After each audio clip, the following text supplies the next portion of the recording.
Yu-Gi-Oh! Master Duel is a game based off a card game that also has an anime, like Pokemon, except some people actually know how to play this one. Yu-Gi-Oh! Is a card game made for kids, but definitely not for kids. Sure, children can play, but the amount of reading and rules have gotten slightly out of hand.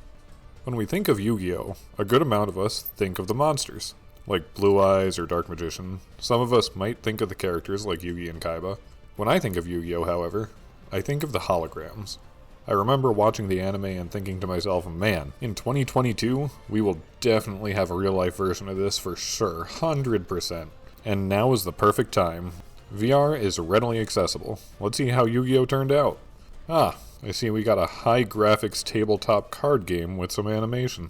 And the battle effect is just smacking each other with the cards. Well, at least the Egyptian god cards have an animation. What was that? They don't? Their slime does, though? The disrespect. Oh well, it's the best we got, so I'll give it a little look over. Before we jump into the video game, I think it's important to explain how the game works as simply as I can. You see, it's a card game, where the goal is to lower your opponent's life points to 0. There are other win conditions, but again, trying to keep it simple.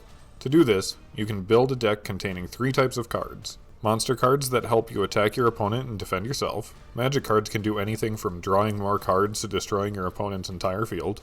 And trap cards, which are to counter the other cards' inactions on the field. You are given a draw, main, battle, main 2, and end phase to strategize.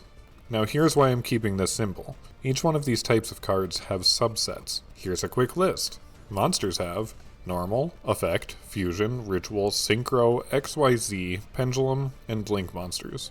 Spells have Normal, Field, Equip, Continuous, Quick Play, and Ritual spells. Traps have Normal, Continuous, and Counter traps. To go over all of these would be a massive injustice to the game itself, so summon monster, smack other player. Okay? So let's talk about the game itself, starting with the story mode.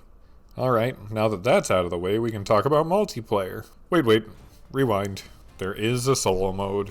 Solo mode has no story. However, for people that are new to Yu-Gi-Oh!, it's a wonderful tool. It walks you through literally everything and then makes you try it on your own, with a borrowed deck. Like a parent teaching you to ride a bike, but it's a full-size bike and you're 5 years old. The game shows you how to play like 6 cards per type of monster, then tells you to do it on your own.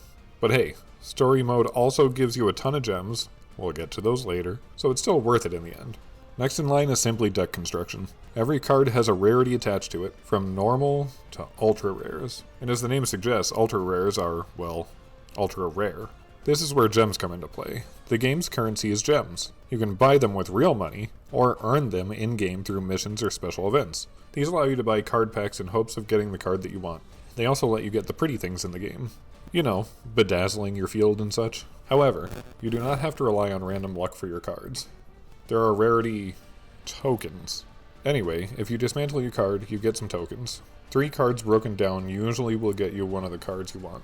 And with how many gems they give new players, you won't have a big problem making your deck. Unless it's Blue Eyes, Dark Magician, Red Eyes, or the Egyptian Gods. These decks are mainly ultra rares and make me very sad. Why would Blue Eyes be so rare? He doesn't even have effects. Anywho, multiplayer online is where the heart of the game is.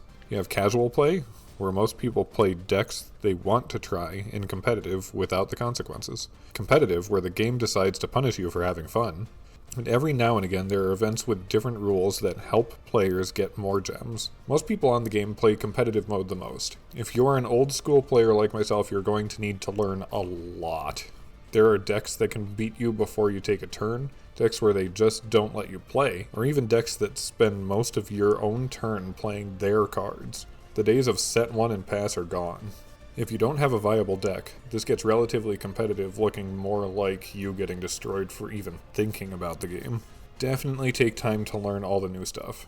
You don't have to play it, you just have to know how to deal with it. Also, turns used to take 2 seconds, and the duel lasted like 50 turns. Now it's more like 84 years and maybe 5 turns. It feels longer, but the surrender button is usually pressed before you even make it that far. So let's put some positives and negatives on the board and wrap this up. Positive, the gems, card crafting, and events make the game more approachable for people unable to pay to play.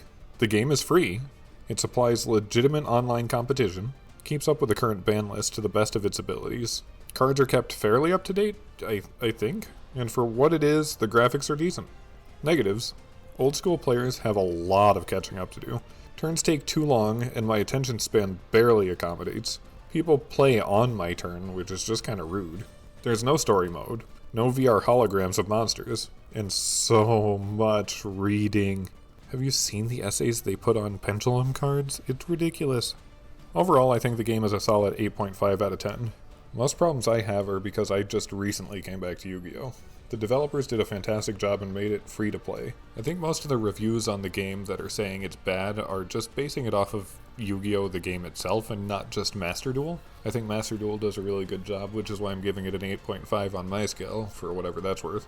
Anyway, that's all I got. Tell me what to review next. Subscribe if you like the content. I love your faces. Goodbye!